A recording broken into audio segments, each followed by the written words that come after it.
Neuro pulmo and centre for surgical excellence Sai Deepa multi speciality hospital Chandanagar Hyderabad. So కానీ బాగా అనిపించట్లేదా acting అనే దానికి? లేదు సార్, ఎందుకంటే నేను హైదరాబాద్ వచ్చింది ఓన్లీ జబర్దస్త్ దృష్టిలో పెట్టుకొని అంతే ఇండస్ట్రీ కాదు.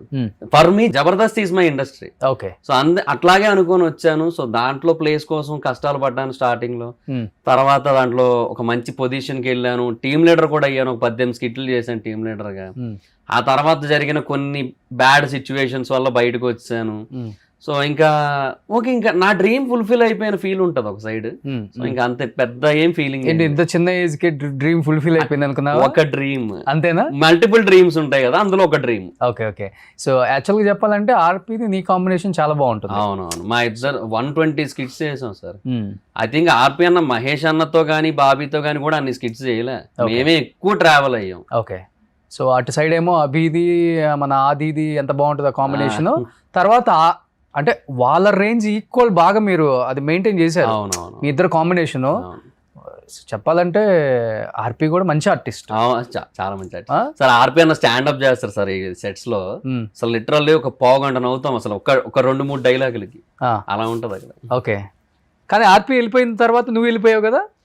ఆర్పీ అన్న వెళ్ళిపోయాక నాకు టీమ్ లీడర్ గా ఛాన్స్ వచ్చింది. ఆయన ప్లేసే నాకు దొరికింది.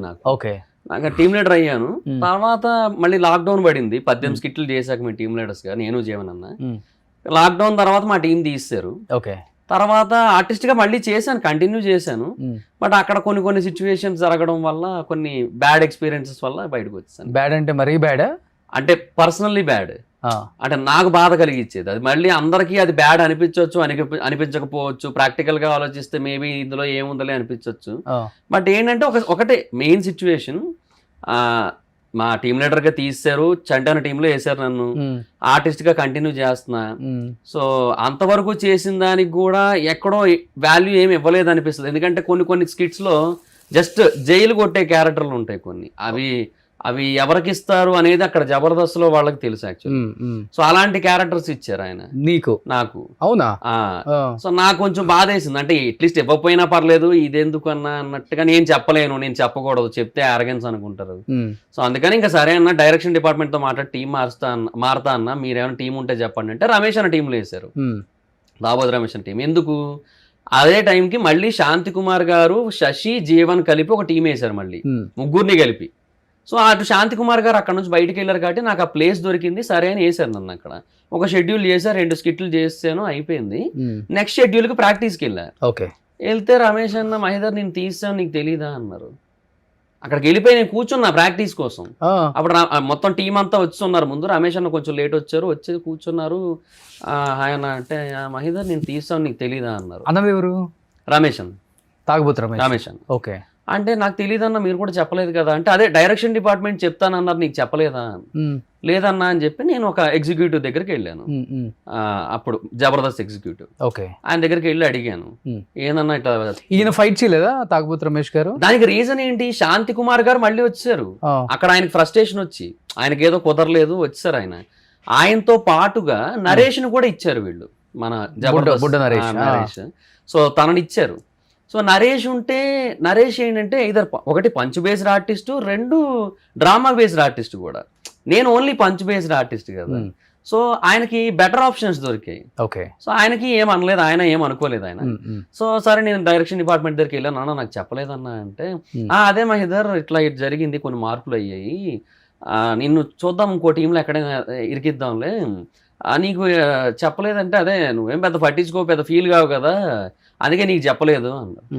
అండ్ నేను అన్నాను, అది కాదన్నా, నేను డైరెక్ట్గా వచ్చేసి అక్కడ కూర్చున్నాను, నేను ప్రాక్టీస్ నా టీం అనుకోని. నేను అక్కడికి వెళ్ళిన తర్వాత నిన్ను తీసేసావు, నీకు తెలీదా అనేసి అంటే బాధ వేస్తుంది కదా, నేను మనిషినే కదా, నాకు ఫీలింగ్స్ ఉంటాయి కదా, నేనెందుకు బాధపడను, ఇది కరెక్ట్ కాదని చెప్పి ఇంకా అంటే ఆ టైంలో అనిపించింది this is not my place అని. ఇంకా సో నువ్వు కూడా లైట్ తీసుకున్నావు ఇంకా, అంటే ఆ మూమెంట్ లో అనిపించింది ఇంకా this is not my place అని. డైజెస్ట్ అవ్వలేకపోయావు? అది చాలా కష్టం అనిపించింది అన్న. ఎందుకంటే అంతమంది టీం మెంబర్స్ ముందు నిన్ను తీసేసావు, నీకు తెలీదా అంటే, నాకు ముందు చెప్పేసి ఉండుంటే నేను ఆ షెడ్యూల్కి రాకేపోతున్నాను కదా అన్న. చెప్పొచ్చు, ఒక మెసేజ్ పెట్టచ్చు, నేను ఎవరో ఒకరితో అప్పుడు ఆ తర్వాత షెడ్యూల్కి మాట్లాడుకొని అప్పుడు వాళ్ళ టీం దగ్గరికి వెళ్ళి ఉందును. సో నాకు అది తీసుకోలేకపోయాను. సో కీర్తి గారి దగ్గరికి వెళ్ళాను, సార్ ఇట్లా ఇది సార్ జరిగింది, ఇంకా నేను టీమ్ లీడర్గా అయితేనే ఉండగలను సార్, లేదంటే వెళ్ళిపోతాను సార్, ఇక్కడ నాకేమో బాధగా అనిపించింది సార్ అంటే, ఇంకెక్కడైనా ఏమైనా ఛాన్సెస్ వచ్చాయా, ఇంకెక్కడైనా ఆప్షన్ ఉందా అన్నారు. అంటే అదిరింది అప్పుడే స్టార్ట్ అయింది కదా, దానికోసం అన్నట్టు అడిగారు. అలా ఏం లేదు సార్, ఇక్కడే నాకు ఇక్కడ బాధ కలిగింది అంతే అని చెప్పాను. ఒక 3 days టైం మహిదర్ అన్నారు. 3 days తర్వాత ఇంకా లేదు అన్నారు. ఇంకా అంతే ఇంకా వచ్చి యాక్చువల్గా చెప్పాలంటే నువ్వు పంచులు చాలా బాగా రాస్తావు. అట్ ది సేమ్ టైమ్ మీ ఇద్దరు కాంబినేషన్ పేలటానికి కూడా వన్ ఆఫ్ ద రీజన్ నువ్వు రాసిన డైలాగ్సే. అంటే మా దాంట్లో అయితే రాజ్ కుమార్ అనే ఎక్కువ. అదే రాజ్ కుమార్ నువ్వు ఏదైతే ఒకప్పుడు ఆది మంచి డైలాగ్ రైటర్, అవునవును, ఆర్టిస్ట్ ఏం కాదు, మంచి డైలాగ్ రైటర్. తన పంచుల్ని తనే చెప్పడంతో అది బాగా ఫ్లో బాగా పేలింది. ఎలా చెబితే పేలుతుందో ఆయనకి ఐడియా ఉంది. మహిదర్ కూడా ఇంచుమించు ఆది లాంటి ఒక స్టేచర్ ఉన్నోడే, ఆదిలాగా పంచులు రాయగలిగిన వాడే, స్టేజ్ మీద కూడా ఆ మాత్రం యాక్టింగ్ చేయగలిగిన వాడే. చాలా మంది జూనియర్ ఆది అని అన్నారు సార్ స్టార్టింగ్ లో. ఆ స్టేజ్కి వెళ్తున్న టైంలో కావాలని మహిదర్ని కొంత రాజకీయం చేసి తొక్కేసి బయటికి పంపిద్దామన్న ప్రయత్నం అయితే కొంతమంది ఒక టీం చేశారు. ఆ టీంలో భాగంగా పెద్ద పెద్ద గొడవలు అయ్యాయి, కొట్టుకునే వరకు వెళ్ళింది. కులపిచ్చి అనేది కూడా తీసుకొచ్చి అంటగట్టే ప్రయత్నం చేశారనే మాట వాస్తవం. మల్టిపుల్ ఎలిమెంట్స్ ఉంటాయి సార్. అంటే ఇప్పుడు నేను బేసిక్గా ఆర్పిఎన్ వెళ్ళిపోయిన తర్వాత నేను టీమ్ లీడర్ అయ్యాను. ఓకే, నేను జీవనన్న టీమ్ లీడర్ అయ్యాము. ఆ టైంలో ఏంటంటే అక్కడ కాన్సెప్ట్ మారిపోయింది. నితిన్ అన్న భరత్ అన్న ఉన్నంత వరకు ఎలా ఉండేదంటే ప్రతిదీ కూడా అంటే స్కిట్ ఓకే చేయడం కానీ, రిహార్సల్ ఓకే చేయడం కానీ వాళ్ళే ఉండేవారు. ఓకే, బట్ తర్వాత వాళ్ళు వెళ్ళిపోయి వేరే డైరెక్టర్స్ వచ్చిన తర్వాత స్కిట్ ఓకే చేయడం అసిస్టెంట్ డైరెక్టర్ల చేతిలోకి వెళ్ళిపోయింది. రిహార్సల్ ఓకే చేయడం మట్టుకు లాస్ట్ లో అది కూడా కొన్నిసార్లు కుదరకపోతే డైరెక్టర్స్ రారు, కుదిరితే వస్తారు. అలా అయిపోయింది పరిస్థితి. సో అసిస్టెంట్ డైరెక్టర్ల చేతిలో పెట్టేసరికి అక్కడ కొంతమందికి ఆ ఫీలింగ్ అయితే ఉంది. దానివల్ల ఎఫెక్ట్ అయ్యాను కూడా. ఓకే, మా మీద కొంతవరకు జరిగింది. సో ఆ తర్వాత నేను ఒక డెసిషన్ తీసుకున్నాను.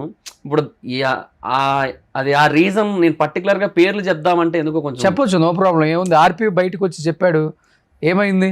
నిజం ఎప్పుడైనా కానీ బయటకు వచ్చి చెప్పాల్సిందే, తప్పదు. అది నిజం దాస్తే ఏమో సార్, అంటే అది నిజమో కాదో నేను చెప్పలేను, బట్ నా మనసుకు అనిపించింది మాత్రమే చెప్పగలను. చెప్పు. సో శేషు అని ఒక అసిస్టెంట్ డైరెక్టర్ ఉన్నాడు, తనకి అప్పచెప్పారనమాట మా టీంని ఆ టైంలో. సో అప్పచెప్పినప్పుడు మా దాంట్లో బాబు ఉండేవాడు.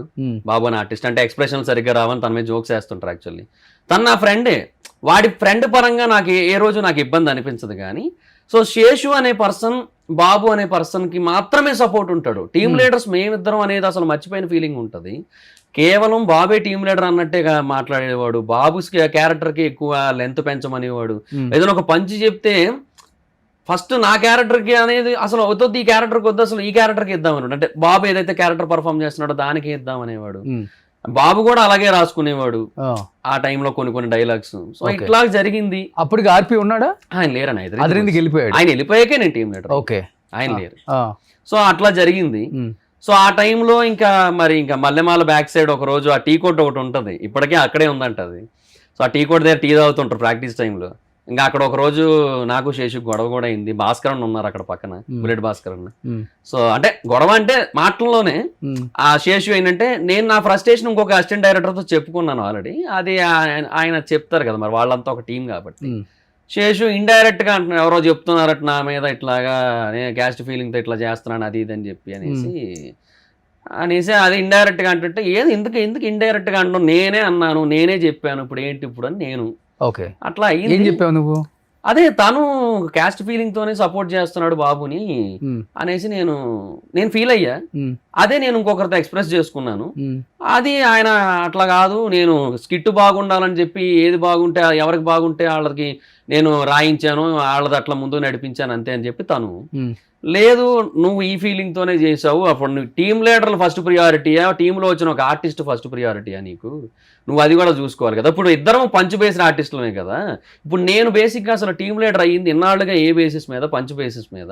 మా డౌట్ నువ్వు నాకు ఇవ్వకుండా ఆ పర్సన్కి ఇస్తే ఏంటి అర్థం? ఆ క్యారెక్టర్ డిమాండ్ చేసిందంటే ఈ క్యారెక్టర్ వేసినా పేలుతుంది కదా. అది కూడా ఇట్లా డిసిషన్ లేదు యాజ్ ఎ టీమ్ లీడర్ గా కాదండి. సుమన్ టీవీలో మీ పర్సనల్ అండ్ బిజినెస్ ప్రమోషన్స్ కోసం కింది నెంబర్కి కాంటాక్ట్ చేయండి.